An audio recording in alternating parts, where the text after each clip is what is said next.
2020, Patria, Paz, Porvenir. Soy Roberto Zúñiga, esto es 15 minutos. Hoy tenemos de invitado al ministro asesor para asuntos de educación, Salvador Vanegas, está aquí con nosotros. Bienvenido, Salvador. Gracias por la invitación. Gracias a vos por aceptarnos esta invitación para conversar sobre el coronavirus y la educación en Nicaragua. ¿Cómo está el sistema educativo manejando esta pandemia? Sí, desde el 11 de marzo que la Organización Mundial de la Salud declaró pandemia mundial, inmediatamente todos los equipos del sistema educativo, de la educación básica y media, de la educación técnica y superior, nos hemos abocado bajo la dirección de Presidencia para organizar una estrategia de cómo enfrentar este desafío y trascenderlo con el protagonismo de la comunidad educativa. Para ello hemos elaborado una estrategia que contempla diferentes etapas y hemos instalado con mucha consistencia la etapa número 1, que es una etapa de educación preventiva e instalación de hábitos preventivos para el cuidado de la salud.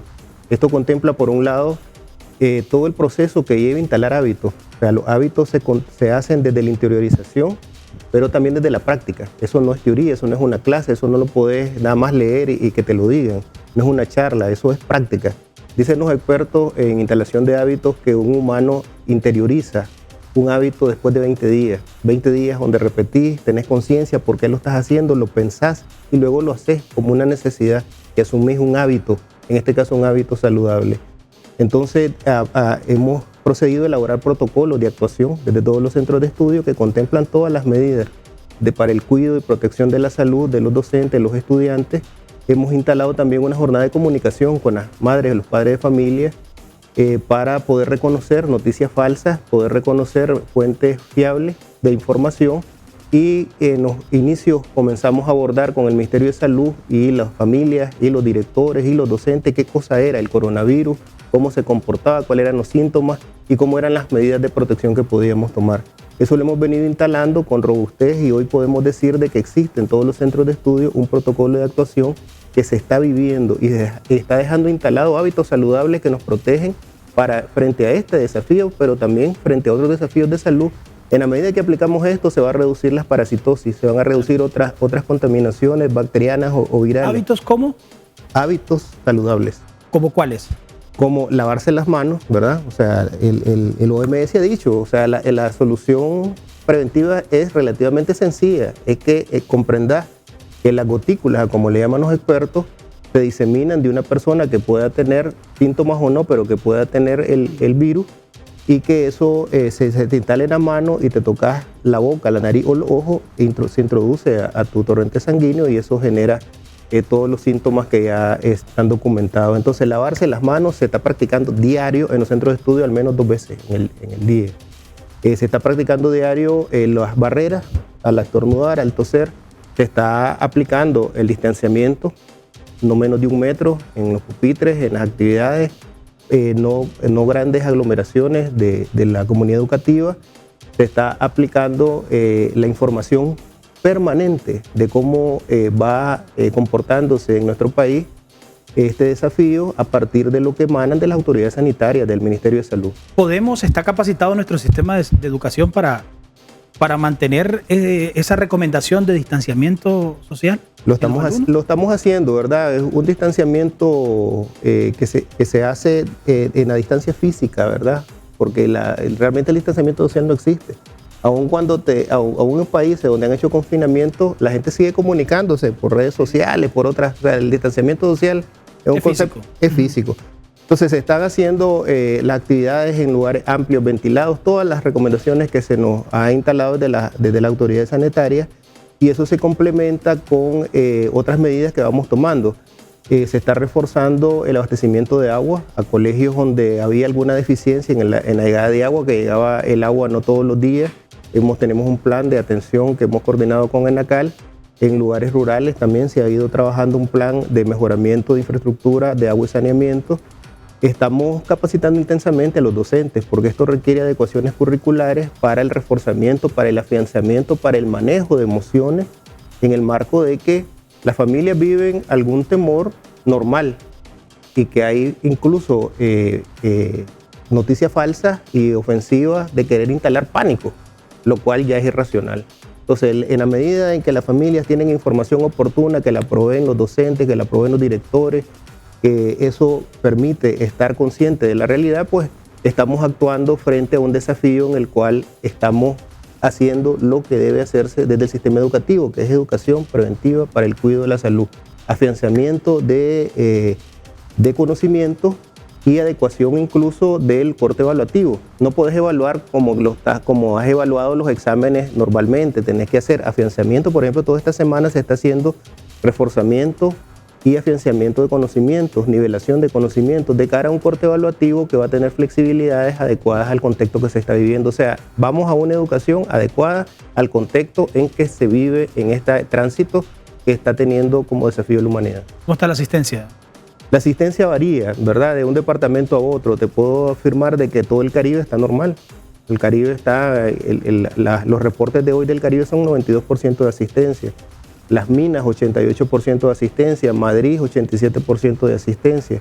Luego hay otras ciudades, otros departamentos donde esto baja a 61%, a 58%, ¿verdad? De tal manera que esto va variando y eso nos hace un promedio que se acerca al 60% de promedio nacional.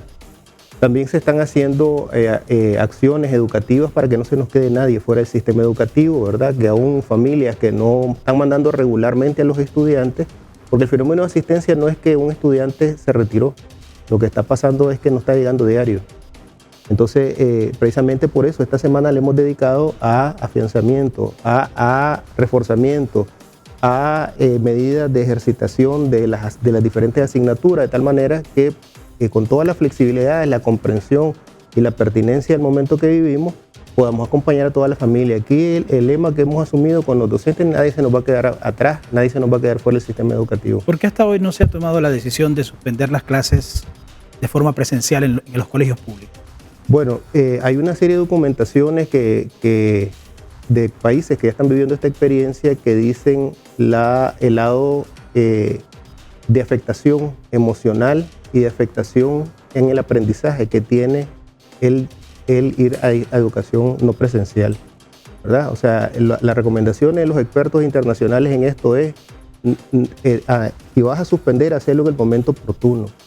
Suspender por mucho tiempo, mandar a confinamiento por mucho tiempo y hacer un traslado de una educación presencial con una currícula y un programa educativo que está diseñado para una educación presencial diaria y pasarlo a educación no presencial, fundamentalmente en herramientas tecnológicas, tiene desafíos. Tiene desafíos en relación al dominio de los docentes, tiene connotaciones de la conectividad, tiene connotaciones de las adecuaciones curriculares. O sea, no es solo irse, es irse bien y apegado a la realidad. Vas a tener que irte con estudiantes que les vas a tener que entregar guías, ¿verdad? Vas a tener que irte con programas de televisión, vas a tener que irte con programas de radio, o sea, un montón de herramientas.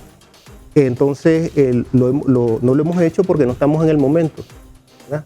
Porque ahorita, en este momento, lo más seguro, porque ahorita, en este momento, lo más pertinente es que sigas afianzando tus aprendizajes, que sigas socializando, que sigas trabajando el acompañamiento socioemocional que hacen las consejerías de las comunidades educativas, que hacen los docentes, que hacen los directores, que se han venido capacitando también intensamente para manejar este tema con un programa educativo adecuado al contexto que se vive. La mayoría de los colegios privados están recibiendo clases en línea, no presencial. ¿Esto fue una disposición acordada con el Ministerio de Educación? Nosotros en los primeros momentos también de marzo hicimos varias sesiones y contactos con directores de centros privados.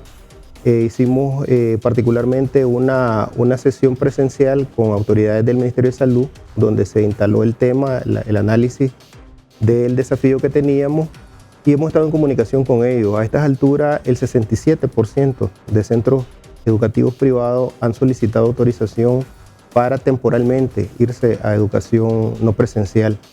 Lo que ha dicho el Ministerio de Educación es que esto se autoriza siempre y cuando tenga consenso con las familias. O sea, la dirección del centro no puede imponerle a las familias el tema.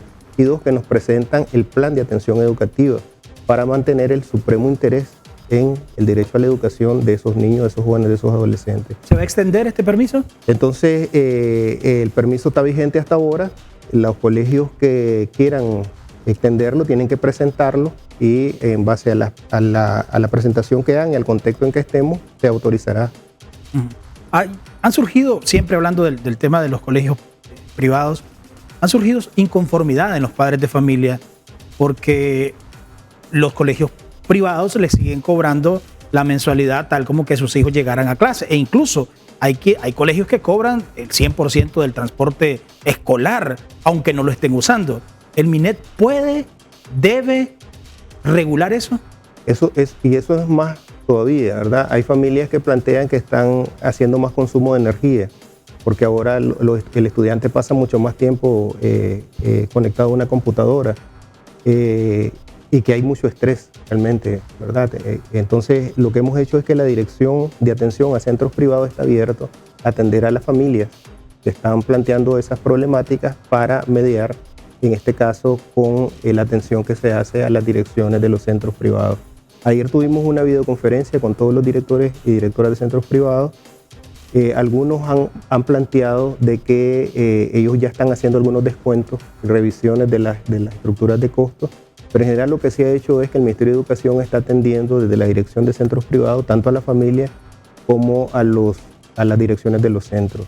Lo más importante, y no perdamos de vista, es que la continuidad educativa sea pertinente y sea de calidad. O sea, nadie puede irse sin condiciones para ello o nadie puede arrogarse de imponer medidas que no tengan consenso con la familia. Ya empezamos la distribución de la segunda etapa de la merienda escolar. ¿Van a sugerirle a los padres de familia algunas medidas de prevención ante esta pandemia en la elaboración de la merienda? No solo eso, se ha trabajado un protocolo que se denomina técnicamente protocolo de bioseguridad, el cual se elaboró con expertos del PMA. Entonces, esto ha correspondido a un proceso de elaboración del protocolo y capacitación. Te quiero decir de que ese protocolo de bioseguridad contempla de la capacitación y actuación desde las bodegas. O sea, las personas que van a manipular los alimentos en las bodegas, en el despacho, en los camiones, en el traslado, llevan un protocolo de bioseguridad. Los comités de alimentación escolar se están capacitando en protocolo estricto de bioseguridad.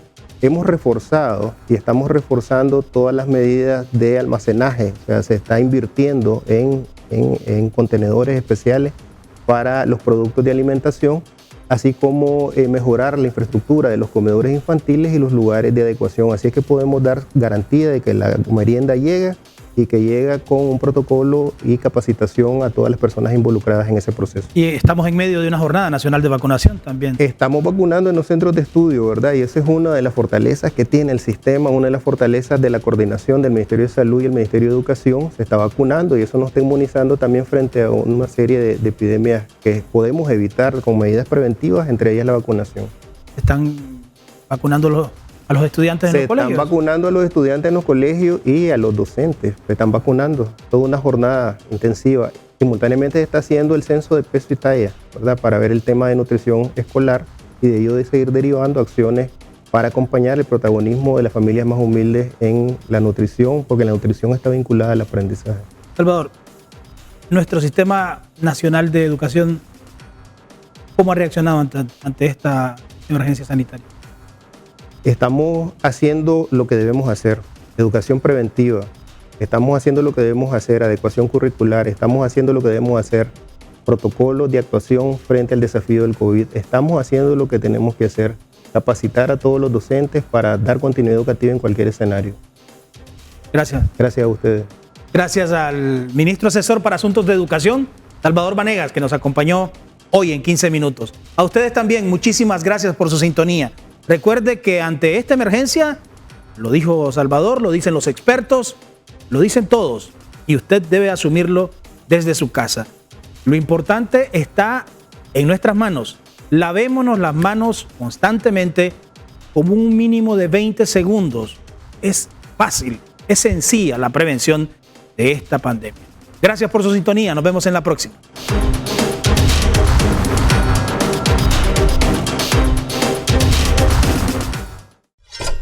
Información y entretenimiento.